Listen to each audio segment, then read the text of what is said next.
اور محمد وعلی محمد صلوات اللہ صلی علی محمد وعلی محمد وعجل فرجهم واحسن محمد علی صلی علی محمد وعلی محمد. اعوذ باللہ من الشیطان الرجیم. بسم اللہ الرحمن الرحیم وبہ نستعین انہ خیر الناصرین ومعین. السلام علیکم ورحمۃ اللہ وبرکاتہ. جس طریقے سے ہمارا موضوع گفتگو تجارت اور معاملات ہے، انشاءاللہ آج بھی اسی کے ذیل میں کچھ احکام ہمارے ان نوجوانوں کے سامنے پیش کیے جائیں گے جو بہرے اور گونگے ہیں، اور ہمارے مولانا فاضل صاحب جو ہے ان کے بہترین استاد اشاروں کے ہیں، جو یہ خدا داد صلاحیت کے مالک ہیں. پروردگار عالم دعا کرتے ہیں کہ پروردگار عالم بحق چہاردہ معصومین علیہم السلام فاضل صاحب کو طول عمر عطا فرما، صحت و سلامتی کے ساتھ عطا فرما طول عمر، اور ان کا سایہ ان نوجوانوں کے سروں پر قائم اور دائم رہے. ان کی سلامتی کے لیے بلندتر صلوات بر محمد و آل محمد جل فرج. آج کا درس ہمارا معاملات اور کے سلسلے میں اس میں ہے ادھار لینا، ادھار دینا کیسا ہے، یعنی ادھار یعنی قرض لینا اور قرض دینا کیسا ہے. جیسے کہ کل میں نے رسول کی حدیث بھی سنائی تھی کہ ادھار دینے والے کے لیے یہ ہے کہ اگر وہ ایک بندہ مومن کو ادھار دے رہا ہے تو پروردگار عالم اس کو اس عمل سے خوش، اور اس کے بدلے پروردگار عالم اسے جنت عطا کرے گا. اگر وہ جان بوجھ کر نہیں دے رہا ہے رہنے کے باوجود ادھار، تو اسی عمل کے ساتھ جو ہے پروردگار عالم اسے جہنم میں داخل کرے گا. انسان کو چاہیے کہ اگر ہمارے پاس ہے، مثال کے طور پر اگر ہمارے پاس 5 روپے ہے، اگر کوئی 2 روپے بھی قرض لینے کے لیے آئے تو ہمارا اولین فریضہ بنتا ہے کہ ہم اس 5 روپے میں سے 2 روپے جو ہے ادھار دے دیں، تاکہ وہ پریشان نہ ہو، وہ اپنے زندگی کو گزار سکے. سوال: اسلام میں ادھار دینے کا حکم کیا ہے؟ اسلام میں ادھار دینا بہت ہی عظیم کام ہے، اور انسان کو چاہیے کہ وہ ادھار دیتے رہے. ادھار کے معاملے میں ضروری ہے کہ مدت، وقت ٹھیک معلوم ہو. ادھار دینے والا اور ادھار لینے والے کے درمیان وقت مقرر ہو کہ فلاں وقت میں دوں گا، فلاں ٹائم میں دوں گا، یا ہفتے کے بعد، 15 دن کے بعد، مہینے کے بعد، یا سال بھر کے بعد. یعنی ٹائم معین ہو، فکس ہو ٹائم جب معاملہ کر رہے ہیں. اگر ٹائم فکس نہیں ہے تو یہ ادھار کا معاملہ باطل ہو جائے گا. ٹائم کا فکس ہونا ضروری ہے. مثال کے طور پر جو ہے چائے بیچ رہے ہم، چائے دینے والے نے چائے پلائی اور کہا کہ پینے والے نے کہا کہ میں بعد میں دوں گا، تو یہ جو بعد میں دے رہا ہے یہ وقت معین کرے، اور جو چائے دے رہا ہے وہ بھی اس وقت پر معین کرے کہ فلاں وقت آپ مجھے دے دیں گے، تو یہ جو ہے معاملہ صحیح رہے گا.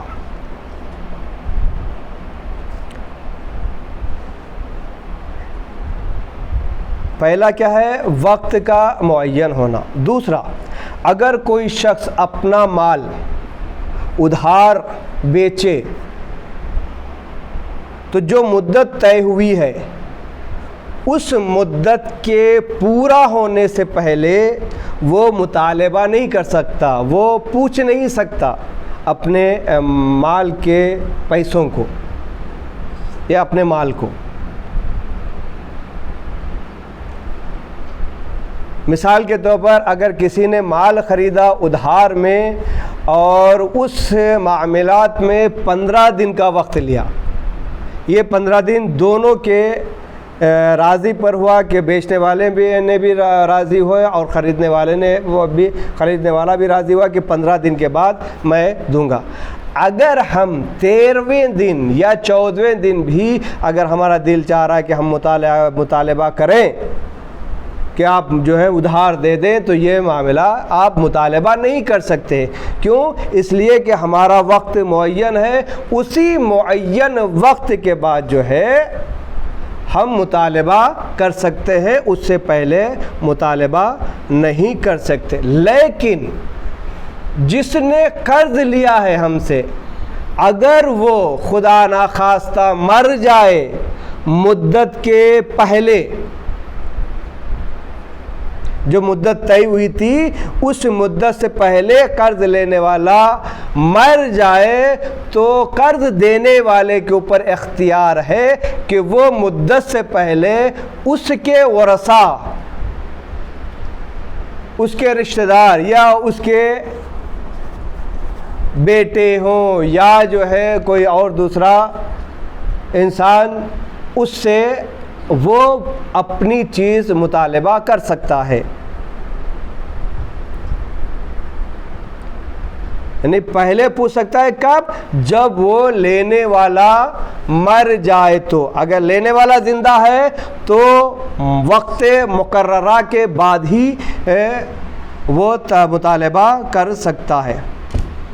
اگر اسی طریقے سے اگر کوئی شخص ایک چیز ادھار بیچے،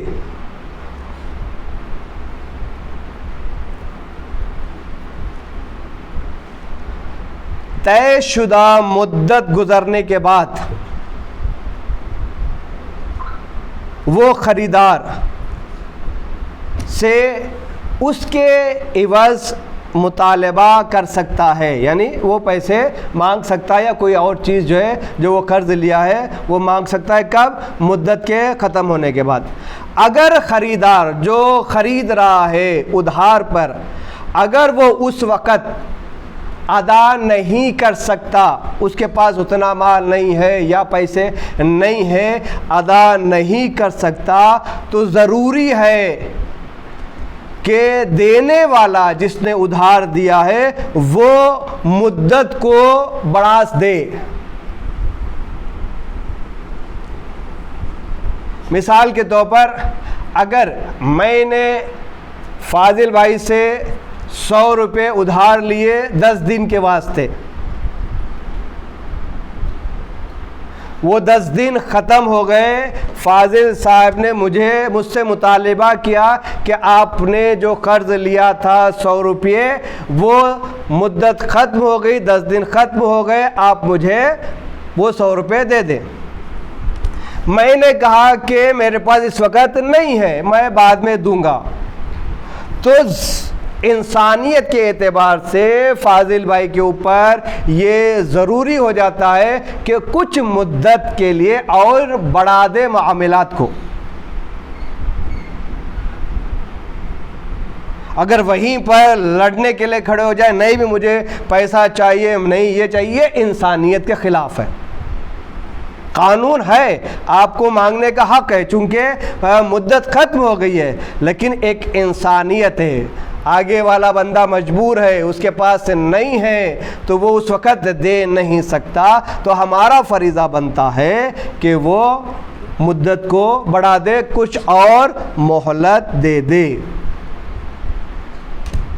اسی طریقے سے اگر کوئی شخص ایک ایسے فرد کو جسے کسی چیز کی قیمت معلوم نہ ہو، یعنی ایسے انسان کو ادھار دے جسے اس کی قیمت معلوم نہ ہو، اور وہ بھی جو دے رہا ہے ادھار وہ بھی اس کی قیمت کو نہیں بتا رہا ہے۔ یعنی بعض لوگ کرتے ہیں نا، ایک پاکٹ لائے، دیکھا، کہا کہ کیا ہے تمہارے سے کیا لینا، لے جاؤ، بعد میں دے دینا، بعد میں لے لیں گے۔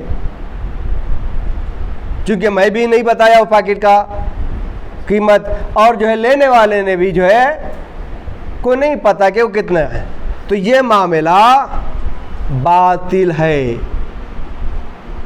یہ معاملہ صحیح نہیں ہے، شریعت کے اعتبار سے باطل ہے۔ یعنی دینے والے کو ضروری ہے کہ وہ مال کی قیمت بتا کر دے، اور لینے والے بھی اس مال کی قیمت پر راضی ہو جائے۔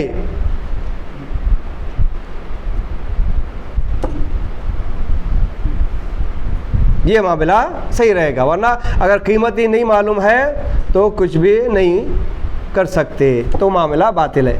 لیکن اگر دینے والا جو ادھار دے رہا ہے جو مال، اس مال کی اصل قیمت کے سے بہت زیادہ نفع لے کر وہ دے رہا ہے،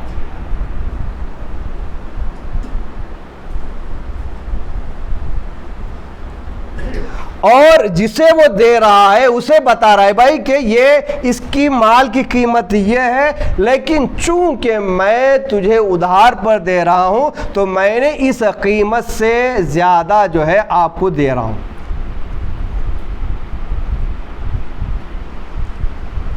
اور لینے والے نے بھی اس شرط کو قبول کیا تو معاملہ صحیح ہے، اس میں کوئی حرج نہیں ہے۔ کیوں؟ اس لیے کہ وہ بتا کر دے رہا ہے، بھئی یہ 5 روپے کی چیز میری ہے، لیکن چونکہ میں معاملہ کر رہا ہوں ادھار کا، تو لہذا میں اس 5 روپے کے بدلے میں 10 روپے میں تم سے لوں گا، 5 روپے فائدہ میرا رہے گا، ٹوٹل تمہیں 10 روپے دینا پڑے گا۔ تو لہٰذا اگر لینے والا اس چیز کو لے اس شرط کے ساتھ، ٹھیک ہے بھائی کوئی مسئلہ نہیں ہے، میں جو ہے اسے 10 روپے تمہیں دوں گا، تو لہٰذا وہ معاملہ صحیح ہوگا، کوئی حرج نہیں ہے۔ اسی طریقے سے اگر کوئی شخص کسی کو مال دے ادھار کے طور پر، اور معین بھی وقت معین بھی کر دے کہ فلاں وقت پر، مثال کے طور پر آدھی رات گزرنے کے بعد معین کر دے، لیکن آدھی رات گزرنے کے بعد اگر وہ معاملہ کرنے والا، بیچنے والا، دینے والا اس کے پاس آئے، کہا کہ میں جو قیمت دیا ہوں مجھے اس قیمت سے آدھا تم دے دو، معاملہ وہیں پر صحیح میرا ختم ہو جائے گا، تمہارا اور میرا معاملہ جو ہے ختم ہو جائے گا۔ مثال میں دے دوں کہ یہ پانی کا بوٹل ہے، میں نے دیا تھا 10 روپے میں فائدے کے ساتھ، لیکن جو ہے وقت سے پہلے میں گیا اور جانے کے بعد کہا چونکہ میں اسے زیادہ فائدے میں دے دیا ہوں تو لہذا مجھے یہ ضرورت ہے، تم اس کو آدھے میں مجھے دے دو، میرے اصل جو ہے مجھے دے دو، فائدے کی ضرورت نہیں ہے۔ اگر یہ معاملہ ہو رہا ہے تو وہ معاملہ صحیح ہوگا، کوئی حرج نہیں ہوگی۔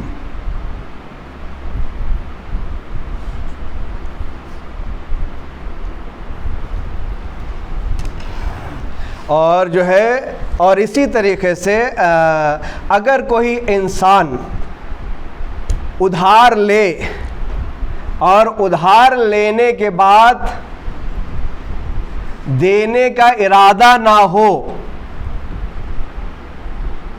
تو وہ بہت بڑا گنہگار ہوگا۔ ارادہ نہ ہو، اگر ارادہ ہے تو جو ہے کوئی مسئلہ نہیں ہے، اگر ارادہ نہیں ہے دینے کا ہے چھوڑ دیکھیں گے اس کے بعد بلّہ کا پیسہ کیا ہے، آ کو 2-3 گالیاں دیتا اس کے بعد ختم ہو جاتا، نہیں، یہ معاملہ یہ انسان جو دینے کا ارادہ نہیں رکھتا بہت بڑا گنہگار ہے۔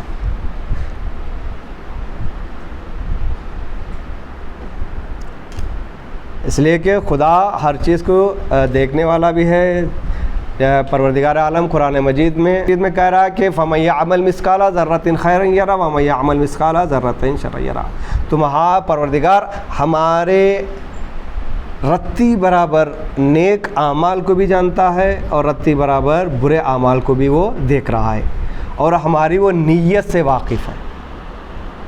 الاعمال بالنیہ، ہمارا سب کا سب اعمال جو ہے ہمارے نیت پر ڈیپینڈ ہے۔ جیسی نیت ہوگی ویسی، وہ کہتے ہیں نا مثال، جیسی نیت ویسی برکت۔ اگر آج ہم نے کسی کا مال لوٹ کر کھا لیا تو اس مال جب تک کھائیں گے تب تک صحیح رہے گا، لیکن یہ اثر ہمارے بچوں میں آئے گا۔ اور معصومین علیہ السلام فرماتے ہیں کہ اگر حرام کا ایک لقمہ بھی ہمارے پیٹ میں چلا جائے، ایک چاول کا دانہ بھی اگر ہمارے پیٹ میں حرام کا چلا جائے تو 40 دن تک ہماری دعائیں قبول نہیں ہوتی۔ تو لہذا ادھار لیں تو دینے کا ارادہ کر کے لیں اور دیں واپس، تاکہ دینے والے کے اوپر جو ہے، دینے والا جو ہے بھروسے مند ہو جائے کہ بھائی یہ لے رہا ہے تو دے گا۔ ایسا نہیں ہے کہ جھوٹ جھوٹ لے لیا اور جو ہے دینے کا ارادہ نہیں ہے۔ جس طریقے سے اردو اسکول میں جو ہے 3 یا 4 کلاس میں ایک حکایت ہے کہ ایک لکڑہارا تھا جو بکریوں کو چراتا تھا، وہ جنگل لے کے گیا بکریوں کو، اور اس نے جو ہے مذاق میں جو ہے سوچا کہ آج جو ہے ہم محلے والوں کو پریشان کریں گے، گاؤں والوں کو۔ اس نے زور سے چیخا کہ بھیڑیا آیا، بھیڑیا آیا۔ جب لوگ اسے بچانے کے لیے آئے تو وہ درخت پر بیٹھ کر گئے، ہنسنے لگا، ہے میں جو ہے بیوقوف بنا دیا۔ پھر دوسری مرتبہ بھی ویسے ہی، جب اصل بھیڑیا آیا کھانے کے لیے تو اب چیخ رہا ہے، لوگوں کے کانوں پر جوں تک نہیں چڑھے، یہ تو جو ہے کیا ہے، جھوٹی کہتا ہے، یہ 1 نمبر کا جھوٹا ہے، اب ہم جائیں گے نہیں، بیوقوف نہیں بنیں گے۔ جب وہ روتا ہوا پیٹتا ہوا آیا کہ آپ کیوں نہیں مدد کرنے کے لیے، کہا کہ تمہارے عمل کا نتیجہ تم ہی، چونکہ تم نے 2-3 مرتبہ کئی دفعہ میں جھوٹ بول کر بلایا ہے، تو لہذا تمہارا سچ بھی جھوٹ ہوگا۔ اسی طریقے سے اگر میں آج جھوٹ بول کر پیسے لوں اور واپس نہ کروں، کل کے دن خدا نخواستہ اگر مجھے بہت زیادہ ضرورت پڑ جائے، بیمار ہو جاؤں یا کہیں جاؤں جہاں پر میں پریشان ہوں، پیسے نہیں ہے، تو مجھے کون قرض دے گا؟ اس لیے کہ پہلا قرض تو میں نے چکایا نہیں ہے۔ اسی طریقے سے لوگوں کو جو ہے بیوقوف بنا کر قرض لیتا گیا، کھاتا گیا، وہی لکڑہارے کا حال جو ہے ہمارا ہوگا۔ والسلام ورحمۃ اللہ وبرکاتہ۔